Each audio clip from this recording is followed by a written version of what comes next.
UDF സർക്കാരിന്റെ പുതിയ മദ്യനയ പ്രഖ്യാപനത്തിന് പിന്നാലെ ഉയർന്ന രാഷ്ട്രീയ പുകലിന് മറുപടിയുമായി മുസ്ലിം ലീഗ് രംഗത്ത്. മുന്നണിയിൽ ഭിന്നതയുണ്ടെന്ന വാർത്തകളെ പൂർണ്ണമായും തള്ളിക്കൊണ്ടാണ് ലീഗ് നേതൃത്വത്തിൽ പുതിയ പ്രതികരണം.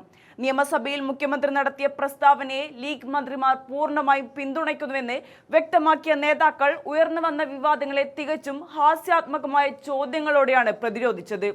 പുതിയ സർക്കാർ അധികാരമേറ്റു ഒരു മാസം പിന്നിടുമ്പോൾ പ്രതിപക്ഷത്തു നിന്നും മാധ്യമങ്ങളിൽ നിന്നും ഉയർന്ന കടുത്ത ചോദ്യങ്ങൾക്കാണ് മന്ത്രി വാർത്താ സമ്മേളനത്തിൽ മറുപടി നൽകിയത്.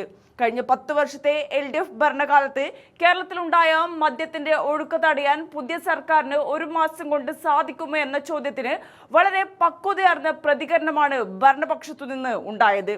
മുൻ സർക്കാർ ഒരുക്കിവെച്ച സംവിധാനങ്ങളിൽ മാറ്റം വരുത്താൻ കൃത്യമായ സമയമെടുക്കുമെന്നും പ്രതിപക്ഷത്തിന്റെ വിമർശനങ്ങളെ ജനാധിപത്യപരമായി ബഹുമാനിക്കുന്നുവെന്നും മന്ത്രി വ്യക്തമാക്കി. പ്രതിപക്ഷത്തിരിക്കുമ്പോഴുള്ള വീര്യമല്ല, ഭരണപക്ഷത്തിന്റെ ഉത്തരവാദിത്തത്തോടെയാണ് തങ്ങൾ നിലപാടുകൾ സ്വീകരിക്കുന്നതെന്നും അദ്ദേഹം കൂട്ടിച്ചേർത്തു. എന്നാൽ പുതിയ മദ്യനയത്തിൽ UDFിലെ രണ്ടാമത്തെ വലിയ കക്ഷിയായ മുസ്ലിം ലീഗിന് വിയോജിപ്പുണ്ടെന്ന തരത്തിലുള്ള മാധ്യമങ്ങളുടെ ചോദ്യങ്ങളാണ് വാർത്താ സമ്മേളനത്തെ കൂടുതൽ ചൂടുപിടിപ്പിച്ചത്. ക്യാബിനറ്റിലെ 5 ലീഗ് മന്ത്രിമാരും പൂർണ്ണമായി അറിഞ്ഞുകൊണ്ടും സമ്മതിച്ചുകൊണ്ടുമാണ് മുഖ്യമന്ത്രി കഴിഞ്ഞ ദിവസം സഭയിൽ നിലപാട് വ്യക്തമാക്കിയതെന്ന് മന്ത്രി ചൂണ്ടിക്കാട്ടി. മുഖ്യമന്ത്രിയുടെ പ്രസ്താവനയ്ക്ക് വിരുദ്ധമായി മുന്നണിയിൽ യാതൊരുവിധ ഭിന്നതയുമില്ലെന്ന് അദ്ദേഹം അടിവരയിട്ടു പറഞ്ഞു. മാധ്യമപ്രവർത്തകരുടെ തുടർച്ചയായ ചോദ്യങ്ങൾക്ക് മറുപടിയായി രാഷ്ട്രീയ വൃത്തങ്ങൾ ഇപ്പോൾ വലിയ ചർച്ചയായി മാറിയ ഒരു പരാമർശവും മന്ത്രിയുടെ ഭാഗത്തു നിന്നുണ്ടായില്ല. മദ്യനയത്തിൽ ലീഗിന് എന്തെങ്കിലും തരത്തിലുള്ള നിലപാട് മാറ്റമോ വിയോജിപ്പോ ഉണ്ടെങ്കിൽ അത് പറയേണ്ടത് PK കുഞ്ഞാലിക്കുട്ടിയാണെന്ന് അദ്ദേഹം ഓർമ്മിപ്പിച്ചു. നിയമസഭയിൽ മുഖ്യമന്ത്രിയുടെ തൊട്ടടുത്ത കസേരയിലാണ് കുഞ്ഞാലിക്കുട്ടി ഇരുന്നിരുന്നത്. മുഖ്യമന്ത്രിയുടെ പ്രഖ്യാപനത്തിൽ എന്തെങ്കിലും പിഴവുണ്ടായിരുന്നെങ്കിൽ തൊട്ടടുത്തിരുന്ന കുഞ്ഞാലിക്കുട്ടി സാഹിബ് മുഖ്യമന്ത്രിയെ ഒന്ന് തോണ്ടി വിളിക്കുമായിരുന്നില്ലേ എന്നായിരുന്നു മന്ത്രിയുടെ ചോദ്യം. അദ്ദേഹം അത്തരം യാതൊരു എതിർപ്പും പ്രകടിപ്പിച്ചിട്ടില്ലാത്തതിനാൽ മുഖ്യമന്ത്രിയുടെ വാക്കുകൾ തന്നെയാണ് മുന്നണിയുടെ നിലപാടെന്ന് വ്യക്തമാവുകയാണ്. ചുരുക്കത്തിൽ മദ്യനയത്തിന്റെ പേരിൽ ഭരണപക്ഷത്തെ വിള്ളലുണ്ടാക്കാൻ ശ്രമിച്ച പ്രതിപക്ഷത്തിനും മാധ്യമങ്ങൾക്കും കൃത്യമായ രാഷ്ട്രീയ തന്ത്രത്തോടെയാണ് UDF മറുപടി നൽകിയിരിക്കുന്നത്. വരും ദിവസങ്ങളിൽ മദ്യനയവുമായി ബന്ധപ്പെട്ട് സർക്കാർ സ്വീകരിക്കുന്ന തുടർന്നുള്ള നടപടികൾ കേരള രാഷ്ട്രീയത്തിൽ നിർണായകമാകും. അല്ല, അവര് മദ്യം ഒഴുക്കിയെന്നാണ് നിങ്ങളുടെ പരാതി. അങ്ങനെയാണെങ്കിൽ ആ ഒഴുക്ക് തടയണ്ടേ? ആ ഒഴുക്ക് ഒഴുകുന്ന തടഞ്ഞോളൂ, സമയമുണ്ട്. അപ്പൊ നിങ്ങൾ വേറാണ് അതിനിപ്പോ ഒരു മാസം കൊണ്ടുള്ള ഒഴുക്കെല്ലാം കൂടി തടയാനൊന്നും കഴിയില്ലല്ലോ.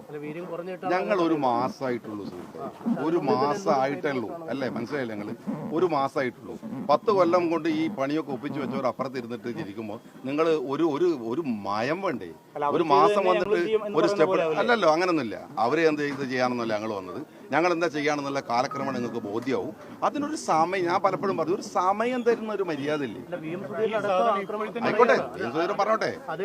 അത് മുഖ്യമന്ത്രി അതിന് മറുപടി പറഞ്ഞിട്ടുണ്ട്. ഞങ്ങളൊരു ജനാധിപത്യ പാർട്ടിയാണ്, ഓരോരുത്തർ അഭിപ്രായം പറയും, അതിനൊന്നും വേദാറാവേണ്ട ആവശ്യമില്ല. നിങ്ങൾക്ക് ഇതിനകത്ത് ഇതുമായി ബന്ധപ്പെട്ട വേറെ ചോദിക്കാനുണ്ടോ? കൃത്യമായിട്ട് എനിക്ക് അത്ര വീര്യം കുറവാണ് ആവശ്യത്തിൽ. അപ്പൊ അതുകൊണ്ട് ഞാൻ എന്റെ വീര്യം നോക്കാനാ പറയണത്. എനിക്ക് മനസ്സിലായി കുറച്ച് വീര്യം കുറച്ച് കുറവാണ്. കാരണം എന്താ വെച്ചാൽ പ്രതിപക്ഷത്തിരിക്കുന്ന ഒരാളല്ല ഭരണപക്ഷത്തിരിക്കുമ്പോൾ ഉണ്ടാവുക. അതിന്റെ ഉത്തരവാദിത്ത ബോധത്തോടു കൂടിയാണ് ഞാൻ നിൽക്കുന്നത്. അതുകൊണ്ട് നിങ്ങൾ അങ്ങനെ എന്റെ വീര്യം കൂട്ടാനാണ് ഉദ്ദേശിക്കുന്നതെങ്കിൽ ഇപ്പൊ തൽക്കാലം വീര്യം കുറഞ്ഞു കൊടുക്കാനാണ് തീരുമാനിച്ചത്. ആയിക്കോട്ടെ, LDF അതൊക്കെ ചെയ്യട്ടെ, ഭയങ്കര സംഭവമാണല്ലോ. ഞങ്ങൾ LDFനെ മറുഭാഗത്തില്ല. LDF ഇങ്ങനെ നിഷ്ക്രിയമായിട്ട് ഇരിക്കുമെന്ന് വിചാരിച്ചിട്ട് ഭരിക്കാൻ ഞങ്ങൾ വിചാരിച്ചത്. അങ്ങനെ LDF എന്ന് പറയുന്നത് അത് ജനാധിപത്യത്തിൽ അവരപ്പുറത്തിരിക്കും. അവർ ഞങ്ങൾ പറഞ്ഞതിനേക്കാൾ രൂക്ഷമായിട്ട് ഞങ്ങളോട് സംസാരിക്കും. അവർ ചെയ്യേണ്ട റോൾ അതാണ്. ഞങ്ങൾ അതിനൊക്കെ ബഹുമാനിക്കുന്നുണ്ട്. തീർച്ചയായിട്ടും അവർക്കത് പറയേണ്ട റൈറ്റും ഉണ്ട്. ഞാൻ പറഞ്ഞത് വീര്യം കുറഞ്ഞത് നേരത്തെ തന്നെ വിതരണം ചെയ്യുന്നുണ്ട്. കഴിഞ്ഞ സർക്കാരിന്റെ കാര്യത്തിന് അത് അനുമതി കൊടുത്തു. അതെ, കറക്റ്റ് അവർ നടത്തിക്കൊണ്ടിരിക്കുകയാണ്. കറക്റ്റ്, സോറി, അതാ പറഞ്ഞ ഞാൻ ശ്രദ്ധിച്ചിട്ടുണ്ടായില്ല. അവർ ചെയ്തുകൊണ്ട് ഞാൻ പറഞ്ഞ ഈ മദ്യനയത്തിൽ കേരളത്തിൽ 10 വർഷക്കാലത്തിനിടയിൽ ഉണ്ടായിട്ടുള്ള അതിഭീകരമായ നിലപാടില്ലായ്മയുണ്ട്.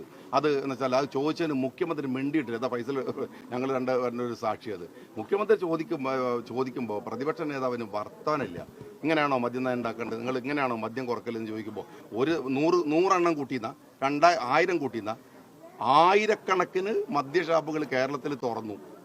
ഇപ്പോഴും പക്ഷേ നമ്മൾ ജാഗ്രത കാണിക്കുന്നതിൽ ഇപ്പോൾ ഇദ്ദേഹത്തിന് ഒരു മാസമായപ്പോഴത്തേക്കും ജാഗ്രത വന്നതിൽ ഞങ്ങൾക്ക് വലിയ സന്തോഷമുണ്ട്. ആ ജാഗ്രത ഞങ്ങൾ അതിനെ അപ്രീഷിയേറ്റ് ചെയ്യും. വേണം, തീർച്ചയായിട്ടും വേണം. മുഖ്യമന്ത്രി പറയുന്നത് ഇത് UDFിൽ ഇത് ചർച്ച ചെയ്യുമെന്നാണല്ലോ. ലീഗിന്റെ നിലപാട് എന്താ അതിന്? ലീഗ് നിലപാട് ഞങ്ങൾ പറഞ്ഞല്ലോ, നിങ്ങൾക്ക് ഇപ്പം അതിൽ കിട്ടേണ്ട പോയിന്റ് നിങ്ങൾക്ക് വളരെ കൃത്യമായിട്ട് മനസ്സിലാക്കാൻ വേണ്ടി, നിങ്ങൾക്ക് അതിൽ കിട്ടേണ്ട പോയിന്റ് വളരെ കൃത്യമായിട്ട് മനസ്സിലാക്കാൻ വേണ്ടി ഞങ്ങൾ ഈ മന്ത്രിസഭക്കകത്ത് ഇന്നലെ മുഖ്യമന്ത്രി പറഞ്ഞതിന് വിരുദ്ധമായി എൻ്റെ നാവിൽ നിന്ന് എന്തെങ്കിലും കിട്ടുമെന്നാണ് നിങ്ങൾ പ്രതീക്ഷിക്കണമെങ്കിൽ അത് ഉണ്ടാവില്ല. ലീഗിനൊരു നിലപാടില്ല ഈ വിഷയം. അല്ല, ലീഗിന്റെ നിലപാടല്ലേ വന്ന് മുഖ്യമന്ത്രി പറഞ്ഞു. ഞങ്ങളെ മുഖ്യമന്ത്രി അല്ലേ, ഞങ്ങളുടെ മുഖ്യമന്ത്രി അല്ലേ, ഞങ്ങളുടെ മുഖ്യമന്ത്രി അല്ല ഞങ്ങൾ പറഞ്ഞിട്ടുണ്ടോ? മുഖ്യമന്ത്രി പറയുന്നു UDF-ൽ ഇത് ചർച്ച ചെയ്യുന്നതാണല്ലോ ഇനി. ഞാൻ ചോദിക്കണം അതല്ല, ലീഗിന്റെ നിലപാട് ഞങ്ങൾ ക്യാബിനറ്റിൽ ലീഗൊന്നും ലീഗല്ലേ, ക്യാബിനറ്റിൽ 5 മന്ത്രിമാരല്ലേ, ഞങ്ങൾ 5 മന്ത്രിമാർ കൂടി അറിഞ്ഞോണ്ടല്ലേ അന്നലെ മുഖ്യമന്ത്രിയോട് സംസാരിക്കുന്നത്. എന്നാ പിന്നെ ഞങ്ങൾ പുറത്ത് എവിടെയെങ്കിലും പറഞ്ഞോ? ഇനിയിപ്പം ഇതിനകത്ത് ഞാൻ ചോദിക്കട്ടെ, ഇതിനകത്ത് അഭിപ്രായം അതിനകത്ത് എന്തെങ്കിലും ഒരു മാറ്റി പറയേണ്ടതുണ്ടെങ്കിൽ ഞാനല്ല പറയേണ്ടത്, കുഞ്ഞാലിക്കുട്ടി സാഹിബാണ്. അദ്ദേഹം ഇന്നലെ അവിടെ സഭയിലില്ലേ, ഒന്ന് പിന്നെ മുഖ്യമന്ത്രി ചെറുതായി തോണ്ടാവുന്ന അകലല്ലേ ഉള്ളൂ, തോണ്ടിയിട്ടില്ലല്ലോ, വിലക്കിയിട്ടില്ലല്ലോ. ഞങ്ങൾ ഈ നിലപാടിൻ്റെ കൂടിയാണ് മുഖ്യമന്ത്രി